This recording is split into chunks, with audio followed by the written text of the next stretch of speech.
Step number 3. Accept what you want. I hope that it's very clear at this point that when you reach the manifestation stage and start taking larger and larger steps, eventually you get to where you're going. You get to the end point of your vision. Unfortunately, a lot of people trip themselves up with the law of attraction.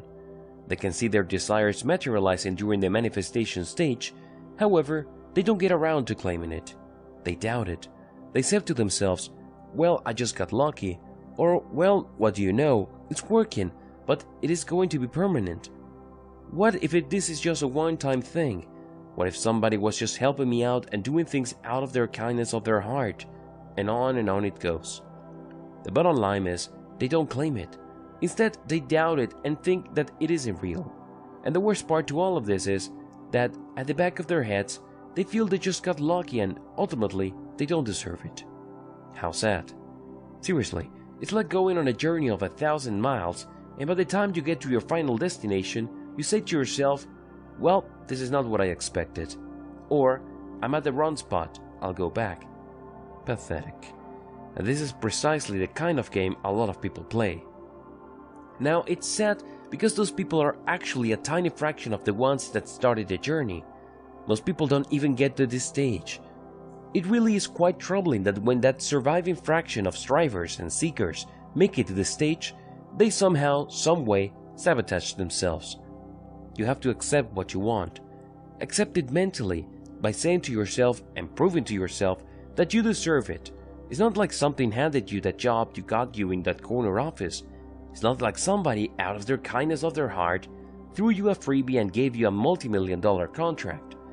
Accept the fact that you put in the work. It took planning, it took vision, it took sacrifice. Also, accept it emotionally. Say to yourself, I'm worthy. Sure, other people may be smarter than me, they may be more driven than me, they may be more connected, but they failed. I got this. I am worthy. I am good enough. This is me. Act like one who has accepted the reality of what you desire. Understand that this is not a one-off thing.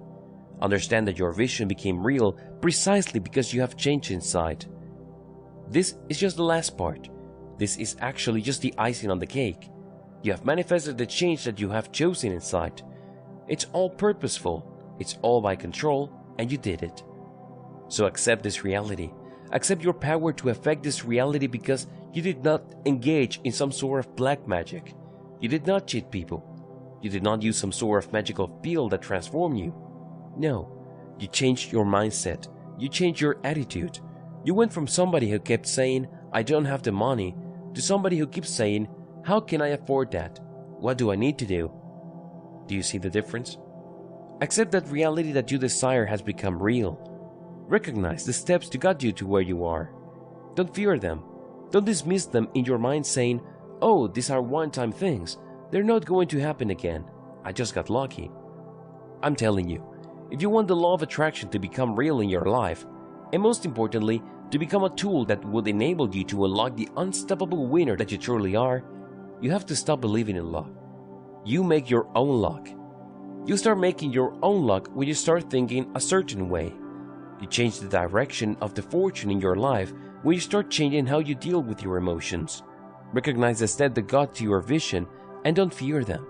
Don't think that as you go through this process that you jinx it, that somehow, some way you are setting in motion a process that prevents you from repeating the same results. Just accept it. Feel good about it. And here's the secret, and it really blew my mind the first time I did this. I looked at the positive thing that has happened, and I associated it with my changed attitude, emotions, and actions. It's hard to do this the first time around, but the more you achieve the result that you desire, the clearer things become and you are able to make the association stick. But you need to make it stick so you would reach a point where you start to only start thinking about certain things and feeling certain things, and you know that you can take the necessary actions. There is no resistance there anymore. It doesn't seem like you're going out on a limb or you're trying something completely untested and unproven. In fact, this might become second nature to you, that you just jump in with both feet. It becomes clear from the get-go. Create an upward spiral of reinforcing actions. When you create a positive association with the reality of your vision, again, it has become real. And with your interventions and your plans and your emotional states, you can create an upward spiral of reinforcing associations. In fact, if you do this right, it becomes almost unbreakable. Act on your dream. Here's how you do it. First, you act on your dream. You achieve it. You've done it before. You can do it again, so do it. Once you have achieved the results, or even if you have achieved any result, feel good about it. Make it burn. Make it stand out in your mind. Feel it intensely. Desire that positive feeling again. Next, after some time has passed, desire that positive feeling again. Be so motivated by the positive feeling that you act out your dream again. And then when things happen, feel good about the results. Make it intense. And keep repeating this process until you become motivated by the positive feeling you get when you act out your dreams. This enables you to have the power that you need to remove limiting beliefs. I'm telling you, as much as our parents loved us, they are also the first sources of our limiting beliefs. Now, granted, as a parent, it's very practical and understandable as to why parents do this. If I did not tell my child that putting his or her hand over the stove fire is not going to burn them, they probably would end up harming themselves, not necessarily with fire, but with something else. But the more our parents train us to not do things or to hold back, the more they start chipping away our spirit. So you have to recapture some of that and reshape it.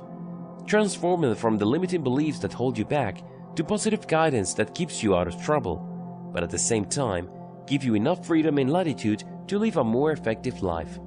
The same goes with emotional habit. Regardless, focus on what you achieve. Accept that you can achieve in the future, and that you have achieved in the past, and focus on the fact that you can change things for the better. Once you have this, then you can compare your negative beliefs versus what you achieved. And if you do this right, you start chipping away on your negative beliefs. Now they're not entirely going to go away because, like I said, some of them are useful. But just like a lot of the things that we've picked up from our childhood, it's very easy to just layer on insecurities, fears, guilt, remorse, and all sorts of toxic emotions until we don't know which is which. By thinking purposely using the law of attraction, you start wearing all this down until you are left with the bare necessities and everything else is gone, and this gives you tremendous freedom.